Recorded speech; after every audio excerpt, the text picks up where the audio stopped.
Beleza! Enfim, estamos ao vivo. Boa noite para quem por acaso já estiver conosco aqui na Roxinha. E para quem for nos assistir depois na Vermelhinha, desejo a vocês bom dia, boa tarde, boa noite, boa madrugada. Encontre um local confortável. Como você já sabe, eu sempre indico chão, cadeira, poltrona, parede, teto, seja lá onde for.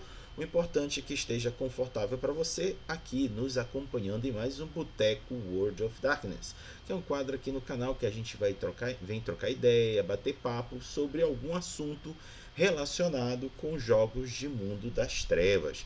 E hoje é dia de falarmos de conteúdo de Lobisomem Apocalipse quinta edição. Mais exatamente, sobre o conteúdo do livro da quinta edição, que fala sobre como se tornar um garou.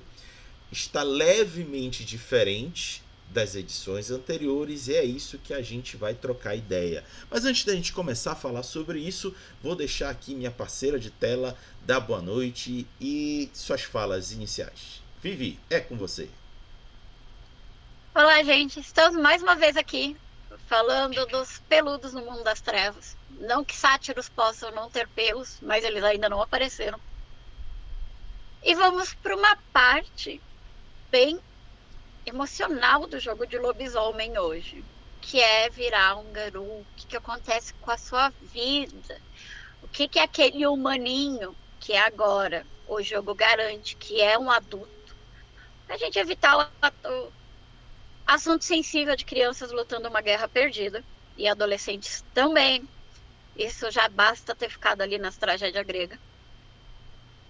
E é aonde a gente pira na batatinha para fazer o background do personagem. E algumas correções vieram também nesse pedaço que precisavam acontecer no sistema. Então, assim, o boteco aqui a gente dá as nossas opiniões, fala as coisas como o Raga diz. Então, não é nenhuma leitura e apontando regra. É, e até porque essa parte é uma parte legal, porque ela é uma parte de depoimentos. Então, tipo, é um assunto que eu gosto. Hoje só tá eu e o Raga. Só tem dois Raga abaixo pra falar essa parte pra vocês. Boa! Galera, Oh, oi, diga. lascado. Galera, como a Vivi falou, hoje só vai ser nós dois, porque o Breno recebeu uma demanda profissional e não vai conseguir se juntar a nós. Então vai ser eu e ela aqui num dueto trocando ideias sobre esse conteúdo. Antes de eu começar a mostrar o conteúdo para vocês, vale lembrar que nas edições anteriores de Lobisomem Apocalipse já havia sido estabelecido esse momento ímpar de um garou, que é a sua primeira transformação. Ela, desde lá já era dito que ela é traumática, ela surge de um momento de estresse, de um momento de frustração ou de imenso perigo, e quando o garoto se transforma, ele fica tomado de fúria incontrolável. E os efeitos negativos se seguem após isso.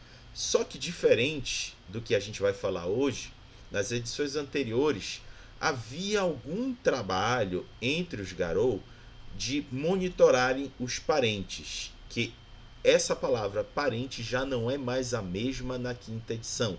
Tem outra ideia, tem outra conotação, e nas edições anteriores, para deixar claro para vocês, era de onde viriam os prováveis novos Garou. Não era certo que algum parente viria a se transformar, mas era certo que deles viriam em algum momento, seja da primeira, segunda, terceira ou quarta gerações que vierem dessa linhagem de parentes. Não é mais assim. A forma que é agora é do jeito que a gente vai pautar. E antes que eu possa colocar o conteúdo do W5, Vivi, tu quer complementar alguma coisa que eu acabei de falar? Não, não, não. Dá uma dica do próprio canal. Para você que ainda está jogando as Legacies, as edições até há 20 anos, e quer mudar um pouco essa questão sanguínea, deixar mais místico, aqui no canal do Raga, a gente tem um bate-papo. com o Chocos do Nação Garou, falando da espiritualidade na transformação do lobisomem. Então, se você está jogando e quer ver essa visão diferente, que é muito interessante, e dá uma busca ali, dá ali no índice do canal que vocês têm, que olha, a gente estava falando um assunto que ia aparecer na W5. Verdade. Então, se vocês quiserem, vocês que não largaram ainda, tô jogando Shade, sim, gente, eu gostei da W5, então podem me processar. Mas vale a pena assistir para ver essa abordagem mais espiritual ali, dessa parte tão sanguínea, tão genética de Garou aparecer. É isso aí. Então agora vamos começar a pautar o conteúdo do W5. Como sempre, vou trazer conteúdo traduzido por mim. Peguei o texto original, fiz a tradução de partes que achei interessantes e vou compartilhar aqui com vocês, que vai servir como nossa pauta de conversa. Então, aqui, quem ficou curioso que tem o W5 em mãos, saibam que a gente está pegando conteúdo da página 41 a 43. São só 3 paginazinhas de conteúdo, é tranquilo. Então, vou começar aqui com a primeira parte. Nem todo mundo é um lobisomem. Nem todo mundo consegue se tornar um lobisomem. Tanto quanto os Garou a imaginam, exatamente quem virá a emergir como Garou já está decidido pelo momento que eles nascem. A parte de descobrir é onde isso fica complicado. Embora os Garou predominantes compreendam o que eles são, convirja em torno de uma aceitação geral de Gaia como uma força natural e espiritual, há menos consenso com relação a de onde eles na realidade vêm. O que acontece e em que ponto em uma vida anteriormente humana para radicalmente mudá-la para tornar-se uma vida Garou? E é claro, não há 2 Garou que compreendam Gaia da exata mesma forma, então não é surpresa que a origem das espécies é similarmente contraditória. Gaia escolhe, simples assim. E quem faz esse relato, isso que é legal, tudo isso que eu estou falando não é algo sagrado escrito em mármore. Isso aqui é uma fala de um personagem que é identificado aqui como Olhos que Comem, Garras Vermelhas Philodox. Aí, o que eu estou querendo dizer, galera? Que isso aqui pode não ser verdadeiro. É só tão somente um relato que você pode ou não usar em suas aventuras. Pode servir de suporte ou pode só simplesmente ser ignorado. Mas o legal aqui que abre a nossa discussão já não é mais tão fácil para os Garou saber da onde é que outros Garou virão. O que tu acha disso, Vivi? Eu só tô pegando um negócio que, se eu não me engano, esse Olhos Famintos, esse Olhos que Comem, é um personagem assinatura, e eu vacilei nessa, eu tinha que ter olhado os nomes que eles citam. O que eu acho, quando a primeira vez que eu li, eu juro que eu fiquei muito assim, está decidido pelo momento que nasce. Aí eu falei, caramba, então a lua, o augúrio, continua o momento que você nasceu. Só que continuando a ler o texto, né, quando ele vem para a parte do tipo, é onde complica. E, tipo, as coisas vão ter que convergir e acontecer para a vida ali, escolher, né, esse Garou. É que eu falei, agora sim tá com a proposta do W5 ali, alguns parágrafos depois, né? E eu gostei muito dessa ideia mesmo, de que você nasceu com algo e ninguém sabe o que é esse algo. Pelo menos agora no W5, não tem um espírito te protegendo, não veio do sangue, ninguém sabe de onde veio. Pode ter sido Gaia ali que falou, você vai ser uma pessoa mais sensível para o mundo. Pode ser um espírito que te amaldiçoou e falou, seu pai chutou um tronco de árvore que ainda tinha vida, você vai se lascar agora. Sabe, você pode brisar na hora de criar o seu personagem, colocar momentos diferentes, porque nada é, como o Haga falou, nada tá no glifo ali na pedra, marcado para sempre, queimado na pele da corça pendurada na parede, sabe? Nada tá muita certeza. Cada tribo, cada augúrio, cada personagem vai entender de um jeito. Então, isso daqui dá uma liberdade que até pode ficar complicado para um jogador novo saber que limite, e aí o narrador precisa sentar e ver a proposta do jogo, até onde aquele jogo está disposto a pesquisar o que fez cada um desses Seringaru, como também não ingessa a gente que era assim, eu sou lupino, eu nasci na lua tal, eu sou filodox tal, e eu sempre fui tal coisa. Que muitas vezes ficava padrão num jogador novo em lobisomem. E, né, você lia, você pegava lá, Filodox nasceu na meia-lua, é um momento raro, tem pouco Filodox, você age assim e vai acontecer XPTO. Aqui não. Você pode nunca ter percebido o que te fazia diferente. Ou, até o momento X, vai aparecer em frase mais pra frente, você era um ser humano, mano, pichulé, sabe? Ninguém José andando na rua. E sua vida, sabe, virou do caramba. Como vocês devem notar, eu sou a pessoa que brisa na criação de história. Eu adoro liberdade para o jogador, para ele poder pôr a coisa mais legal que ele pensar. E aqui você tem, tipo, tira aquela questão do você nasceu humano de um monte de garoto que vinha de um humano, e você vai ser um garoto humano e acabou. Alguma coisa aconteceu. Um espírito, Gaia. Ninguém tem mais registrado que é Gaia. Ninguém tá falando Gaia é fulana de tal, que faz tal coisa. Depois você virar garoto, você vai sofrer as consequências da Gaia sofrendo. Então, essa frase aqui, e falada por um Filodox, né? Que, teoricamente, é alguém que traz aquele guia, ainda traz o guia moral, é a pessoa que vai avaliar o plano. Ela mostra muito do tipo, eu sou um Filodox que posso te corrigir, mas eu não sei ao certo o que nos colocou aqui. Eu acho isso um dilema imenso para um Filodox. Show de bola. As suas dúvidas. Você é um Filodox que tem dúvidas. Do tipo... E olha, se amarrar minha mão, eu fico muda, gente. Mas desculpa. olha, eu sinceramente acho que é compatível para um Filodox não ser ter certezas. Eu acho que o bom Filodox é aquele que está lotado de dúvidas, muitas perguntas, que busca refletir para tentar alcançar respostas. Exato. Tira o papel do Filodox chato. Filodox advogado de regra. Gente, seja um Filodox, você não precisa decorar o livro, você não precisa decorar a litania, sabe? Você é um personagem que vai guiar, que vai ser um conselheiro, que vai ser um diplomata, né? Ali, porque o Filodox também tem essa função. Você não precisa ser senhor de si. Outra função.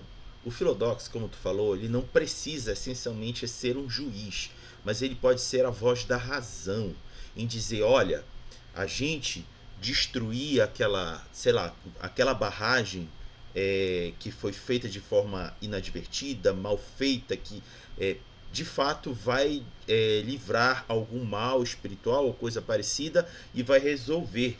Mas existe toda uma população que vive dessa barragem para drenar água. Então não existe resposta certa. O que existe são reflexões e uma decisão que vai ser difícil. Não existem decisões fáceis. E é isso que eu acho que o Filodox precisa fazer. Trazer a reflexão para juntos encontrarem qual é a solução menos problemática. O que tu acha? Total, não, tipo, aquela coisa, patinha embaixo, patinha, tipo, marca com a patinha, pisa na terra, marca na patinha. Pô. Pisa no cimento, marca na patinha. Não, é muito isso. E um garra vermelha, gente. É o garra vermelha que tá te falando. Sabe? Não é do tipo, não. Tipo, então, como eu disse, se não me engano, são frases de personagens assinatura. Minha memória é um caos. Eu preciso ficar olhando na internet. Tentei achar aqui com o nome em inglês, não consegui. Mas é uma combinação muito boa para falar Gaia te escolhe. Gaia te escolhe. Muito bom. Eu achei Eu achei as combinações muito boas de augúrio e tribo, mas eu já estou adiantando, não posso Então vamos colocar. para a segunda. A segunda também é uma fala de personagem. Vamos lá. Ninguém sabe, todos têm uma ideia. Assim como com tantas outras coisas entre os Garou, a contenda torna-se conflito e o conflito arrisca-se à violência.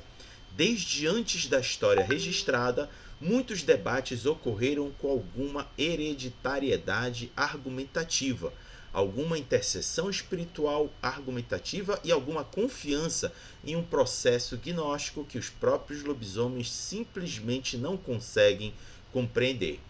Curiosamente, alguns lobisomens têm origens humanas e outros têm origens lupinas. Ou seja, alguém pode ter nascido humano ou ter nascido lobo, mas a verdadeira natureza de lobisomem de alguém eventualmente fez-se conhecer.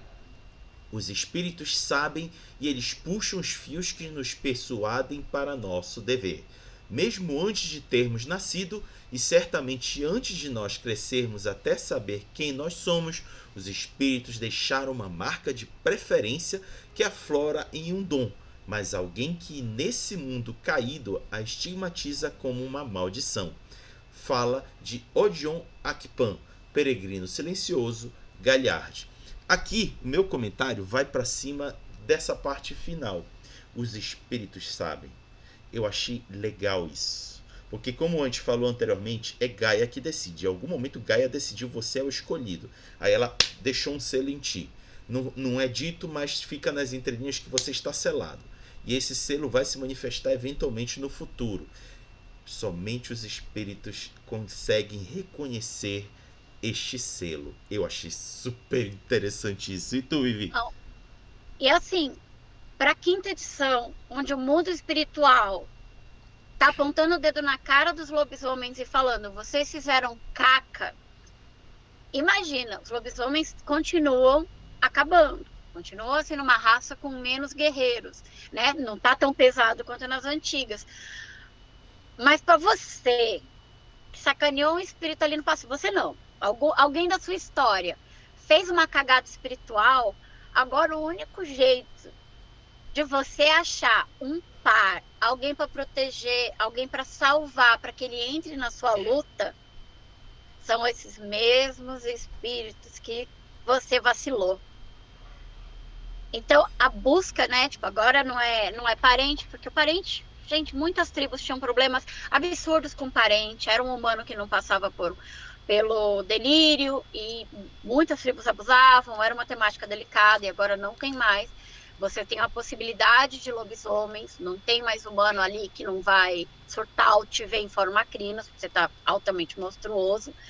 É, é um acaso, tipo, não tem mais, tipo, só vai virar lobisomem desse pedaço do mundo quem nasceu lobinho. Só vai virar lobisomem desse pedaço do mundo quem nasceu humaninho. Você está em qualquer canto. Esse poder espiritual, ele pode ter viajado pelo mundo até encontrar você ali. E ele viu que você é a pessoa indicada para a hora indicada. Só que você vai ser a pessoa indicada para a hora indicada, tudo ao mesmo tempo agora. Uma coisa de cada vez, tudo ao mesmo tempo agora. E assim, é uma coisa que você podia fazer, como eu disse, tem um vídeo daqui da gente conversando da parte espiritual. Então você podia fazer isso nas legados. Você acha material nas legados para isso. Mas aqui isso deixa muito assim, jogador novo, jogador velho. Esse joguinho aqui vai ser espiritual. Vai ser espiritual. Tem o pezinho assim, você tem problema com os espíritos, vai ser mais difícil, mas você vai ter que conversar com essa galera. E deixa a intensidade do que vocês quiserem propor para o narrador de vocês, entendeu? Quanto for, o quanto de intensidade vocês querem para a crônica de vocês. Eu acho muito.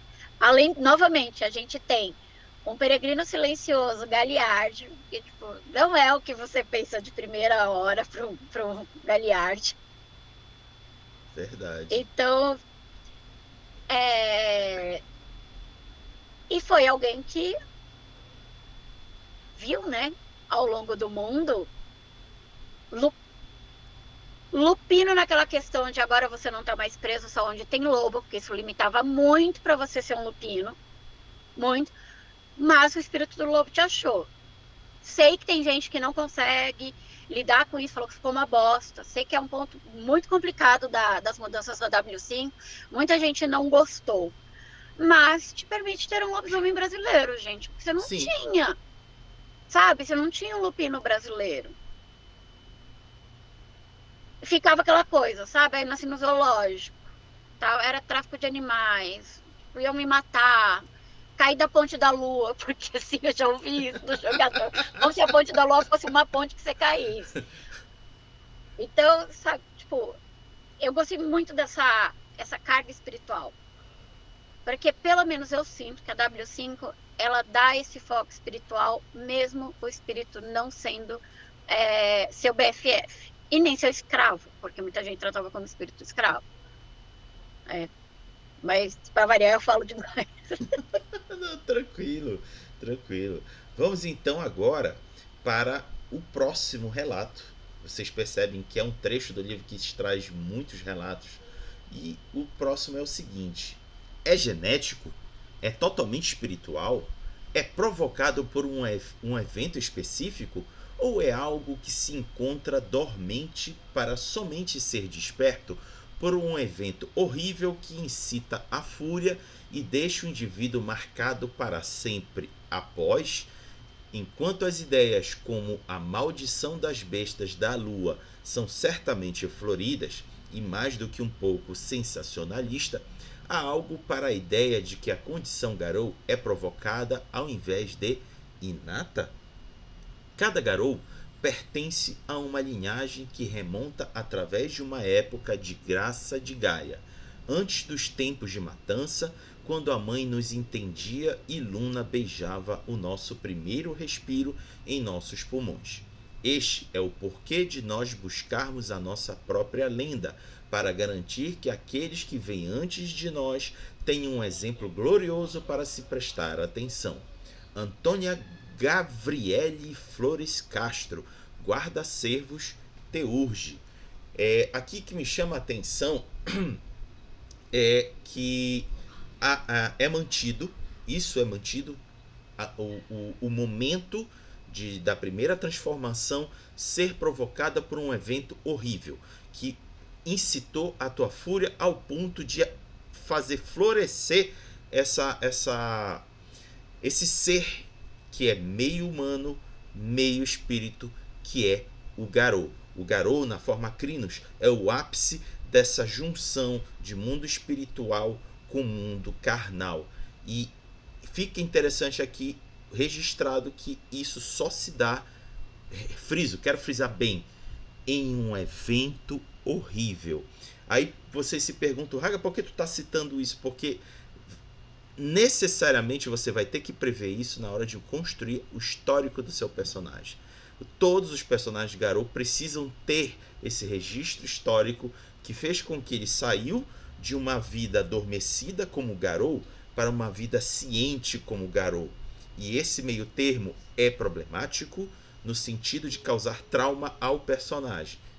E aí vocês têm que construir, geralmente recomenda-se fazer junto com o narrador, para que vocês possam balizar um histórico não só coerente, como também não problemático. Porque tem gente que usa esses eventos para justificar coisas ruins e precisa ser evitado.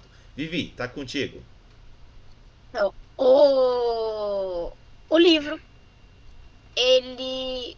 Porque você pode ser uma pessoa com traumas, e a gente tem todos os tipos de traumas nessa nossa vida, nesse nosso país, e não querer isso no seu jogo. O livro, ele te permite, mas ele deixa muito claro que você é um ponto fora da curva. Você é raro.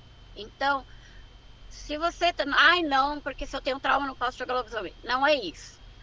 Pense bem se é aquele jogo que é para você e converse, seja claro com o seu narrador. com os seus jogadores em volta, porque, gente, trauma não é só quando acontece com a gente, pode acontecer com o próximo, e você não quer isso acontecendo nem com o seu próximo.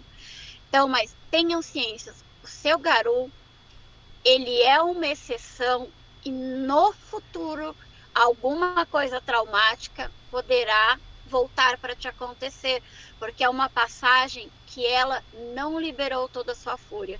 Então não quer dizer que no futuro o narrador vai vir e vai matar e destruir tudo. Ou vai vir seu coleguinha e vai te trair, vai te deixar no lixo. Não. Alguma hora você vai perder o controle da sua fúria em um momento complicado e que para o seu personagem aquilo vai ficar marcado. Ah, eu quero virar Garu através de um sonho, né? Eu quero me tornar Garu através de um sonho, onde eu viajei pelo mundo espiritual, cheguei num lugar perdido, não sabia onde eu estava, fiquei em pânico. Tipo, no pânico eu machuquei animais, eu machuquei pessoa, como lobo, como nada. Gente, não precisa enfiar o pé na jaca e descrever cenas horrendas para o seu jogador, como o Raga falou. Não use a monstruosidade do jogo para você ser um monstro. Mas sim, você pode ter essa mudança tranquila, que achei, consegui voltar, achei minha alcateia, né? Porque a gente não sabe como vai ser traduzido. Achei minha alcateia ali naquela mata desconhecida e eles me resgataram. Mas infelizmente, uma hora no jogo, a sua fúria pode chegar até 5, somente se você for um mão de pântano que nem eu, né? Que se lasca nos dados. Você chega na fúria 5 e aquele pode ser o seu momento traumático. Então, esse pedaço, ele te prepara que uma hora a fúria vai voltar para morder teu pé. E ela não é bonita. A forma Crinos não é mais uma coisa de diversão. Ela é aquela união do espiritual e da carne e que o Garu não entende. Por isso que a gente entra em frenes, por isso que a gente tem que gastar força de vontade, que é o foco do horror desse jogo. É você fazer alguma coisa e nessa coisa ou você vai para o lado total da violência e do desapego a algum código moral, ético ou crença sua, e depois disso você vira só instinto e depois disso você tem a depressão do que eu fiz, você tem o arrependimento e aquele pesar, não necessariamente depressão. Depressão é uma doença reconhecida, mas você tem aquele pesar, aquele remorso e pode cair pro arano, ou você tem aquele endurecimento e que acontece na vida de muita gente, esse endurecimento, que vai ter uma hora para te levar pro russo, em homenagem ao Bruno, ou pro Hal Glosk, como é o que está escrito no livro. Então, esse momento, assim, de alguma coisa que vai te marcar, eu tô repetindo, tô chovendo molhado do Raga. Fale mesmo e pense, o que quebraria a história que você pôs? O que o seu personagem de escritório, trabalha todo dia, bate cartão, volta, seu professor, seu artista, cara, seu pichador, seu cozinheiro, o que fez você perder essa estribeira? E colocar toda a fúria. Isso era uma coisa que a gente falava muito em Wraith, na aparição. Você tinha um momento de quebra que você virava um monstrão. E, novamente, elogio W5. Esse momento volta agora na sua mudança. Porque é a hora que a sua contenção se rompe. E aquilo vai te marcar para o resto da vida, inclusive para os Garus entenderem que a forma Crinos não é brincadeira. O jogo escolheu que a gente não aprende no amor, que a gente aprende na dor. Aí é só conversar para que essa dor não vire um problema de dor real dentro do seu jogo. Show de bola! Vamos agora ao próximo conteúdo que, deixa eu botar aqui para vocês verem, acompanharem, também é mais um relato. Somente uma coisa é certa: muitos Garou têm Garous em sua linhagem familiar, se humana ou lupina. Filodoxes, Galhardes e Teurges, todos têm várias opiniões sobre o que isso significa. Se os Garou originais de Gaia na época da lenda criaram as suas próprias linhagens que perpassa por gerações, ou se há mais para o supersticioso sétimo filho de um sétimo filho, e observações similares de eras passadas. Seja qual for o caso, poucas argumentam com provas de seus próprios passados e aqueles de outros. Mas, ao mesmo tempo, é quase impossível prever quem pode se tornar lobisomem no futuro, lançando uma mortalha ainda mais trágica sobre o aperto do garoto. E aí vem a fala. Aqui vou fazer um prévio pi, mas é foda-se. Eu sei. Talvez seja como a reencarnação, mas no estilo punitivo. Talvez todo garoto tenha feito algo realmente abominável em uma vida anterior. E agora tem de limpar a consequência de alguma tempestade de merda que eles provocaram. Pet Delip, andarilho do vidro. Eita porra, eu traduzi como andarilho do vidro. Desculpa, andarilhos do asfalto, agapache. Desculpa. Você já tá indo pra W5, você já modernizou o Brasil. Mas enfim, o que eu dou aqui destaque?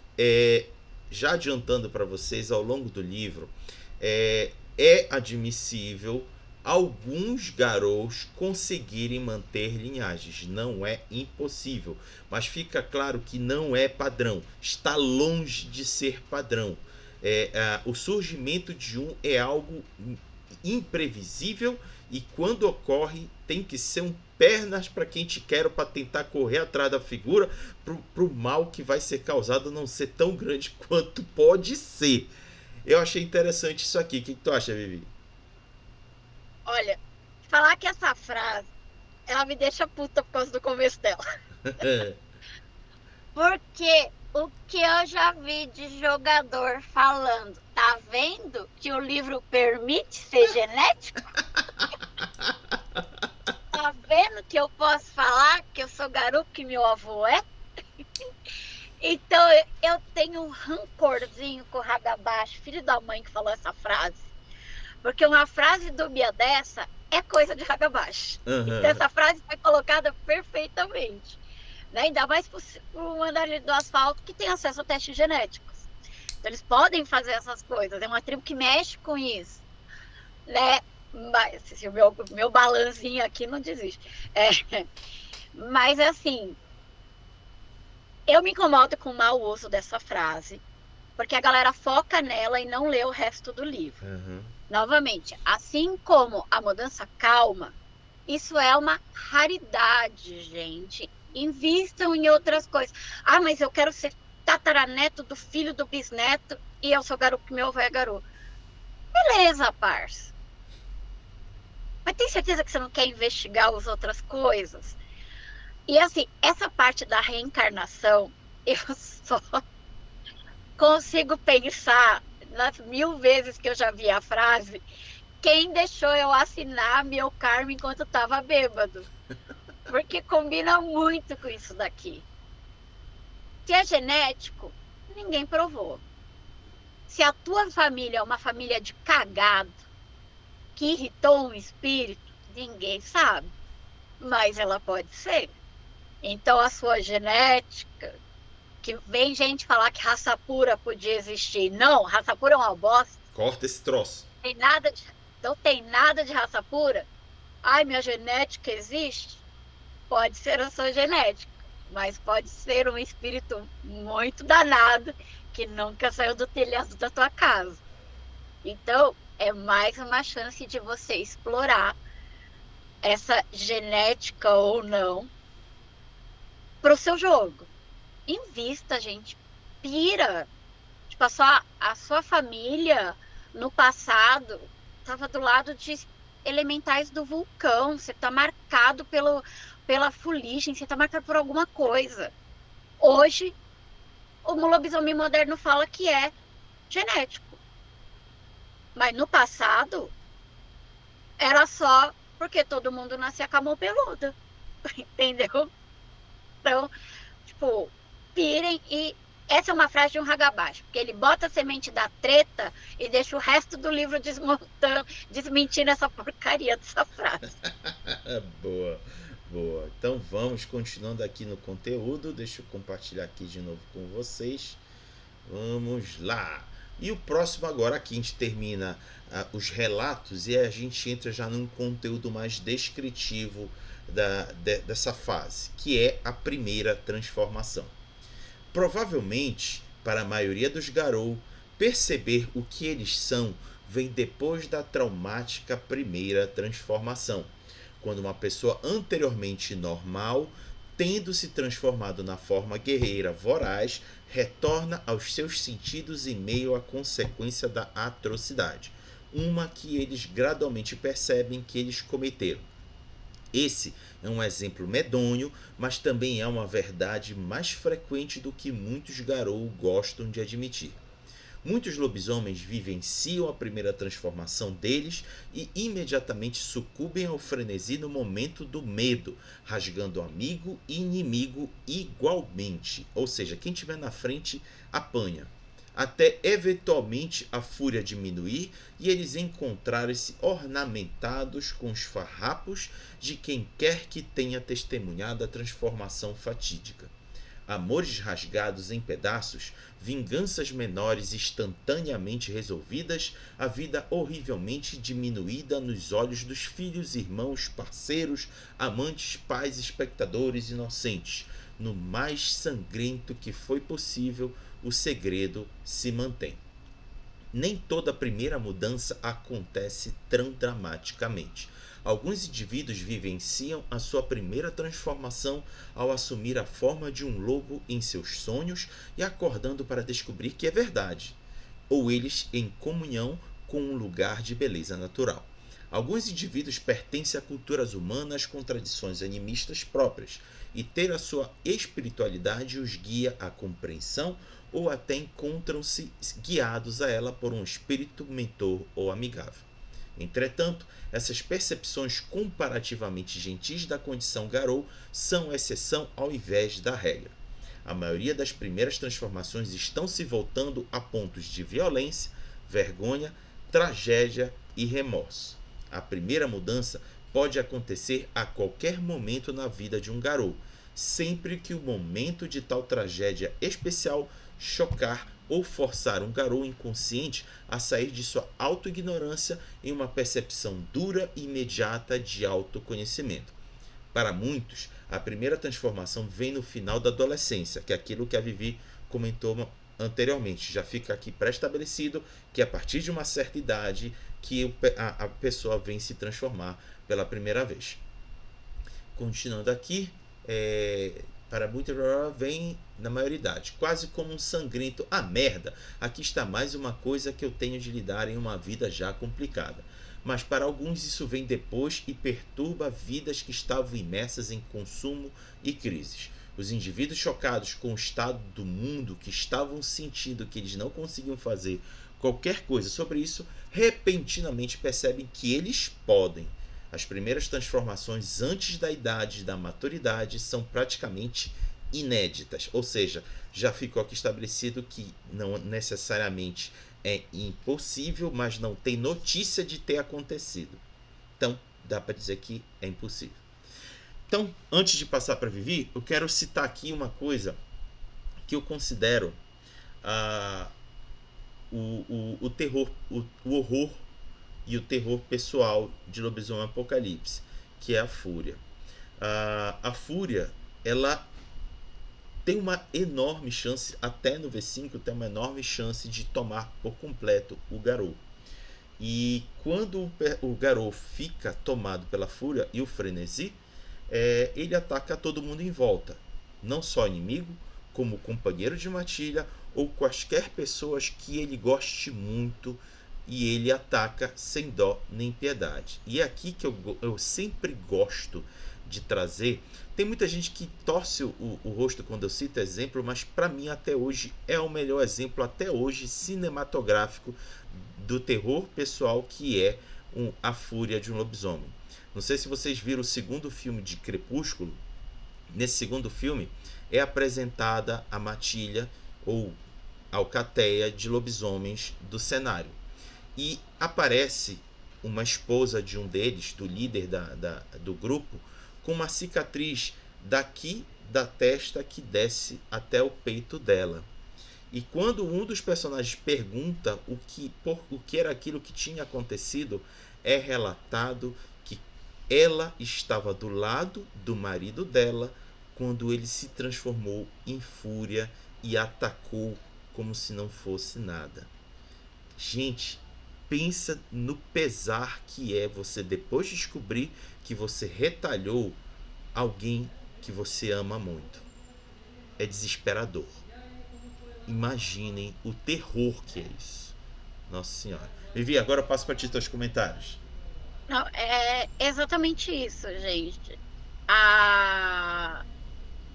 Uma coisa da W5 e tem gente que não gosta exatamente por isso, que a ideia de anda, bate, anda, bate, anda, bate, anda, bate, ela não é a primeira ideia da quinta edição. O livro precisou ser mexido e sim, precisa ficar claro para o jogador, não é falha. Jogador dos anos 90 jogava Capitão Planeta Peludo. Não, gente, o livro não dava esse foco, sabe? Você tinha que ler, gente, caralho, 100 livros para cair em focos assim. E o livro agora tem. Tipo, vai ser doloroso. O lobisomem é um herói trágico. É um jogo que você vai ter momentos de alegria, você vai ter momentos de tristeza, e os seus momentos de tristeza, eles são marcantes. Como você sai dessa? O jogo tem isso mais pra frente. O foco não é mais a violência no lobisomem, porque ficou por muito tempo o foco. E essa frase aqui, esse início, né, que até depois é o que eu já tinha adiantado lá, porque obviamente eu atropelo a pauta, mas sabe o drama que a gente vê em muito filme que a galera adora? Ver aquele momento do porquê. Você tem uma vida, você tá com 40 anos na sua vida, ela tá criada. E tem essa quebra. Então, a parte humana vai doer também. Você pode ter matado seu chefe, que alegria matar um chefe cretino, né? Não, nunca matei chefes cretinos, gente. Eu, né? Réu primário tá intacto.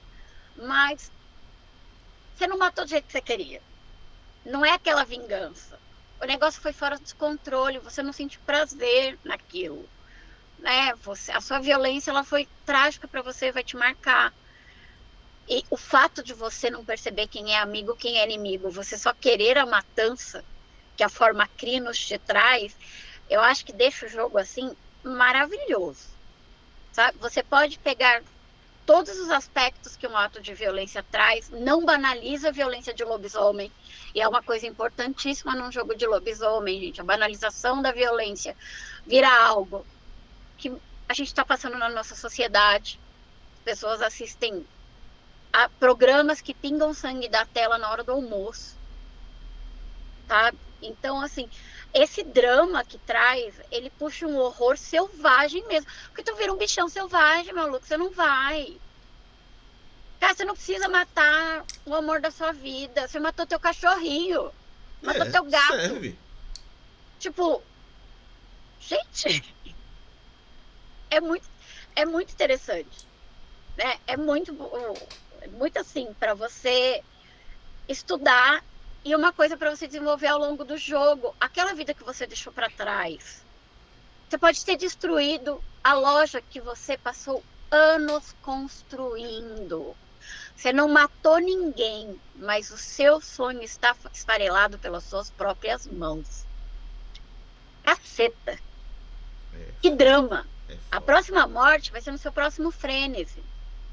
Você feriu um amigo, você faz alguma coisa, mas ali você destruiu com as suas próprias garras o seu dom, a sua vida. E você pode ter 40 anos, isso dói, você pode ter 18 anos e acabar de juntado cada centavinho da sua vida.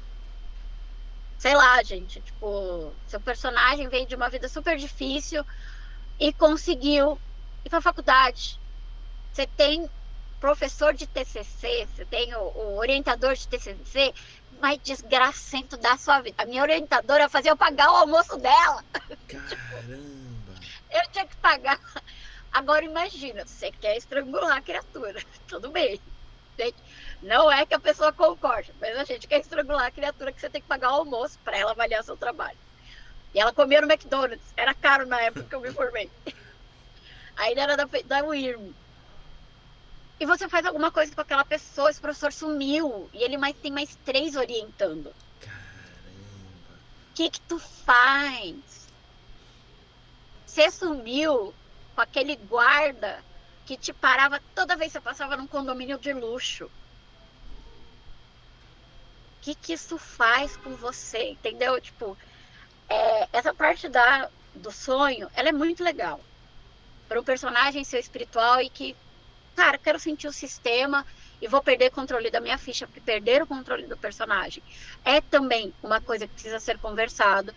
Em Lobisomem, você perde o controle do seu personagem. Então, também tem, porque a parte do frenesi, você gasta força de vontade para manter este controle. Então, conversem muito isso, leiam o livro, vejam o que é perder o controle para você, porque para pessoas assim é muito chato, é muito ruim. Talvez não seja um jogo, ou o foco da crônica não vai ser esse, apesar da Fúria estar sempre ali do seu lado. E, cara, não quero agora, narrador, galera que joga comigo, meu personagem e eu não estamos prontos para perder o controle da ficha agora. Pode ser mais para frente? Beleza, parça. A gente faz uma outra primeira mudança, tá? Não te impede de jogar. Só sinta-se confortável em entregar a sua ficha na mão de outra pessoa. E o fim trágico, né? Porque a perda do controle do Garou é a parte dramática de Lobisomem Quinta Edição. Então, conversem bem no foco, porque ele é o foco principal e é um jogo que não preza pela violência. Então, você tem muitas chances de pensar os seus planos, as suas ações, mesmo como o Arum, que não mudou e está sofrido nessa edição, de não perder o controle, não se lascar e nem perder o lobo. Beleza, tá aí. Só falta um bem-vindo ao meu TED Talk. Boa.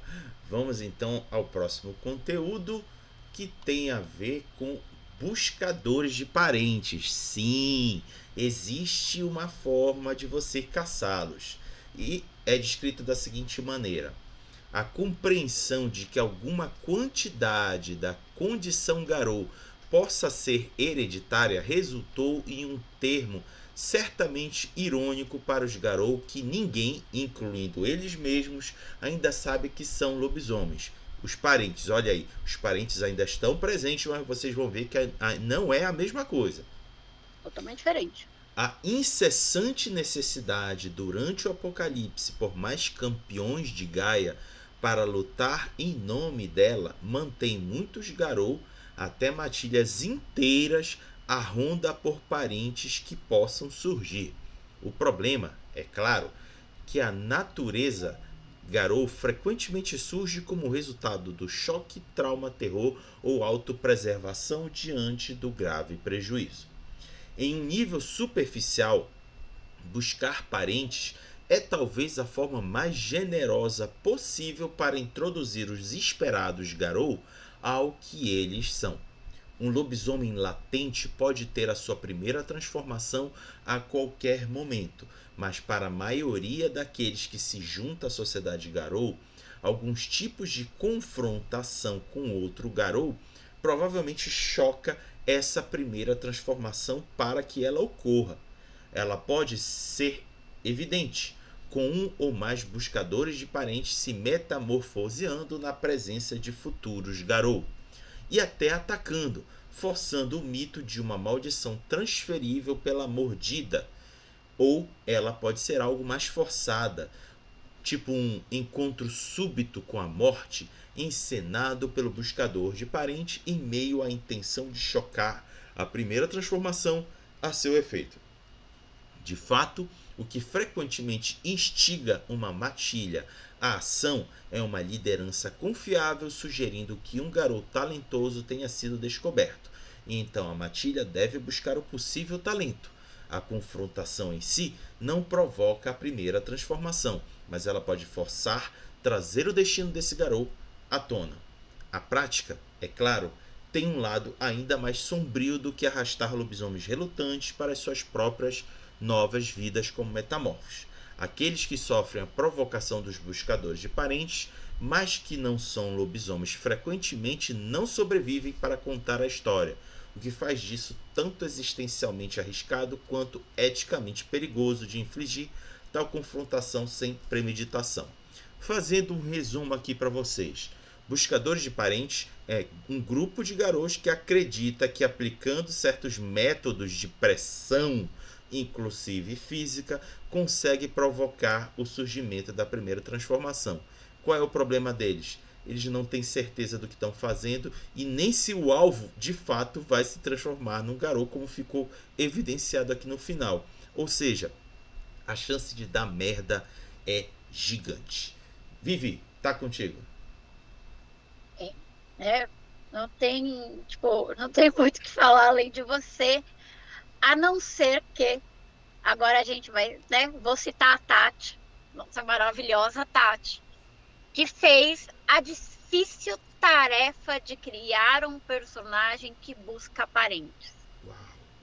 Gente, a mecânica do livro não vai facilitar a tua vida. A tribo precisa ser certinha. Se você quiser fazer isso sozinho, né? Um jogo com poucas pessoas. A tribo precisa ser certinha, os tons precisam ser certinhos. Infelizmente, falha do livro. Eles falam que o Conselho Fantasma é bom nisso, mas o Conselho Fantasma não tem dons bons para isso.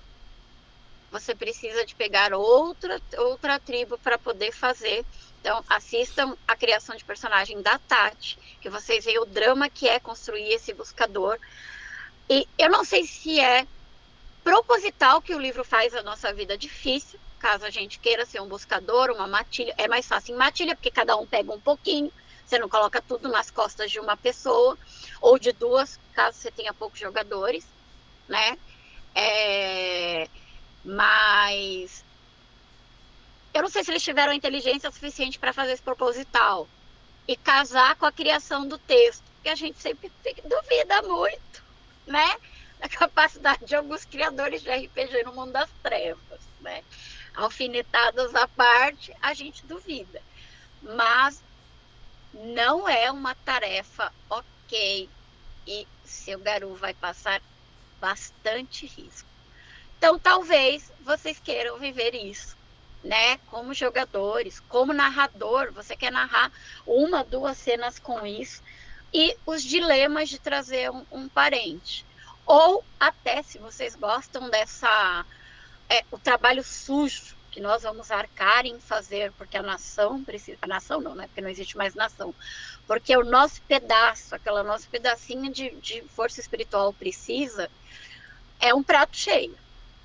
Mas com as regras, a fama de otimizadora de ficha e não de combeira safada, eu digo para vocês, é uma tarefa para ser feita bem da matilhinha, porque assim, vocês vão precisar apagar várias filmagens de câmeras e telefones, porque é difícil o cenário, deixa isso complicado. Ele não dá, estamos torcendo aí para o livro novo, que fala de matilhas, que fala da interação entre os lobos dentro dela, deem ferramentas melhores para essa função não ficar tão pesada na mesa, porque ela é cagada.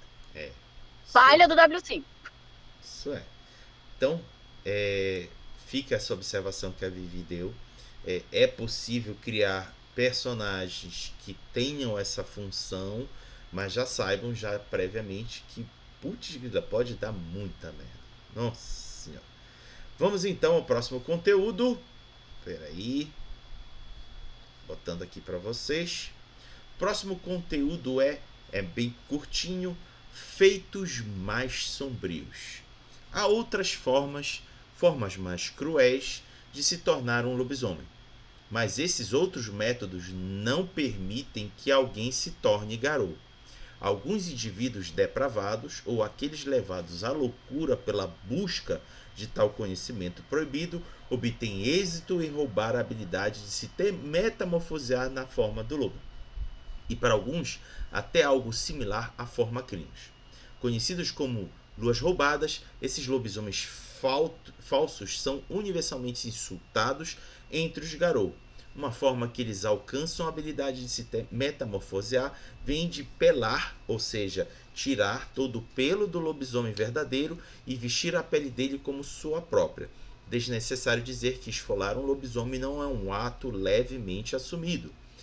E, mesmo que uma vez alguém tenha tal pele, o indivíduo deve também realizar um ritual sombrio e angustiante para fundir a pele com sua própria para assumir as propriedades dela. Aqui vocês me perguntam, Raga, por que tu trouxeste isso? Assim, é uma das formas de você assumir a forma Garou. Mas já ficou claro aqui que ela é meio que uma apropriação indevida. E eu quis trazer aqui para vocês porque também pode ser uma forma de trama de jogo. Imagina uma matilha descobrir que tem essas figuras tentando estripá-los ou outros garous da sua seita, e cabe a vocês ter que impedir que isso continue, porque pode significar a morte de vocês. Então, trago esse conteúdo aqui muito mais de dica de trama para Lobisomem Apocalipse do que qualquer outra coisa. Vivi, tá contigo.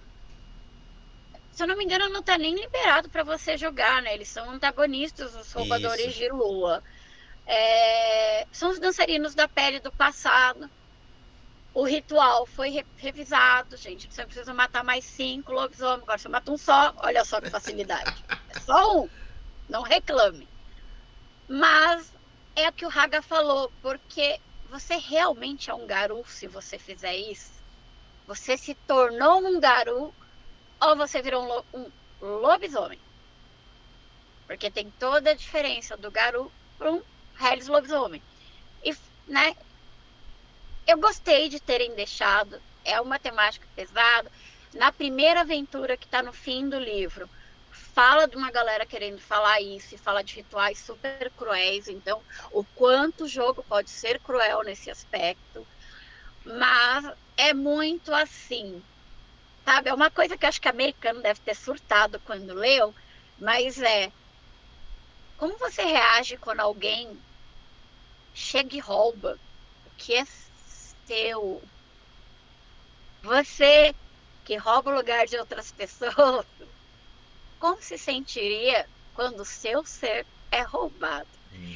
Então, dá para fazer umas aventuras muito legais, colocar na história que, tipo, né, na sua história, porque você foi a primeira vez, você viu alguém ser atacado, um lobisomem ser atacado do seu lado. Você é uma pessoa empática, ou você era uma pessoa que não tinha empatia. E só naquele momento a empatia do mundo sendo destruído aparece em você. Ela cai como a sua violência. Então dá para colocar tanto de trama quanto de background, de novamente. Sempre, gente, lobisomem e vampiro precisam ser muito conversados.